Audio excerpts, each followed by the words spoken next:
On February 21st, 1990, the 32nd Annual Grammy Awards were held at the Shrine Auditorium in Los Angeles, California. And there, in the middle of all of the excitement, the glamour, and the never-ending camera flashes, was a brand new pop duo with a fabulously successful new album entitled Girl, You Know It's True. It was no surprise that this brand new pop duo that was tearing up the charts was also nominated for the Best New Artist Award. And on that night, they not only were nominated, they won.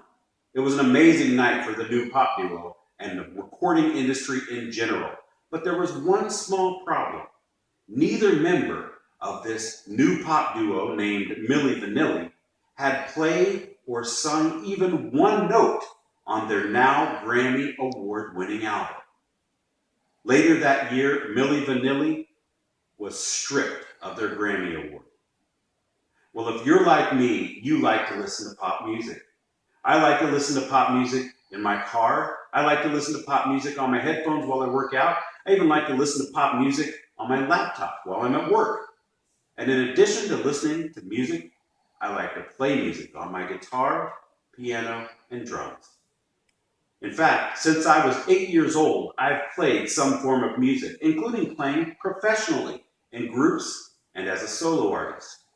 And while I never sold that many albums and I didn't win a Grammy like Milli Vanilli, I did learn a few things about the music business. And I'm going to show you that most pop stars of today are simply revenue-generating placeholders created, promoted, and exploited by large corporations for the express purpose of selling you products and services.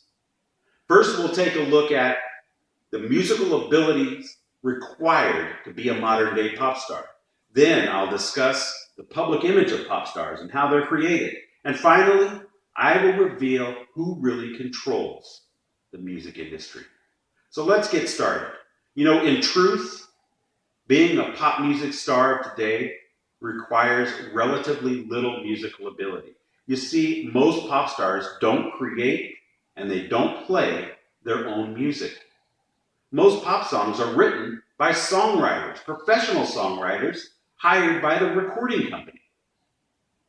And then the recording company also hires studio musicians to play the music for most pop artists and many, many bands that are also popular. Finally, all pop music is carefully crafted by one or more studio music producers. You know, these music producers and recording engineers are using studio magic to cover up the lack of musical talent of the pop star.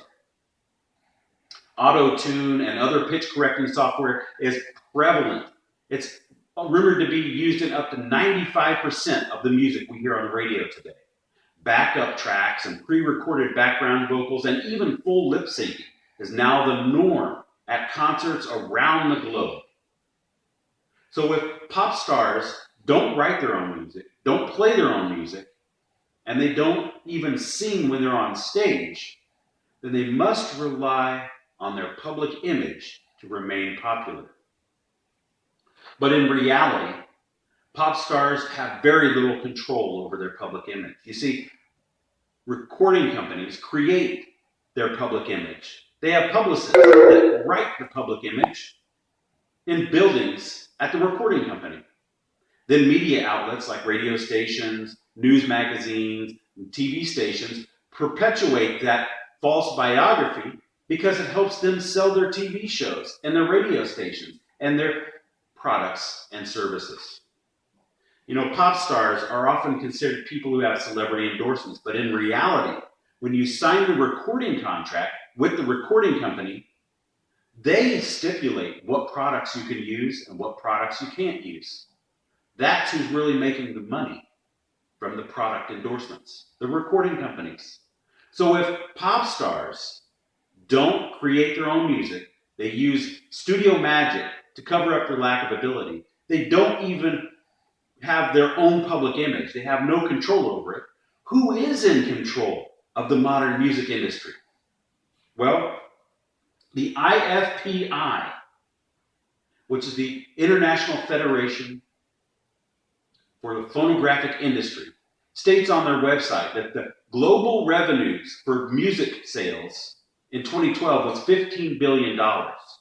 Now, the Nielsen Company's Billboard Annual Music Report states that in 2012, 3 companies, that's right, just 3 companies, accounted for over 88% of the revenues.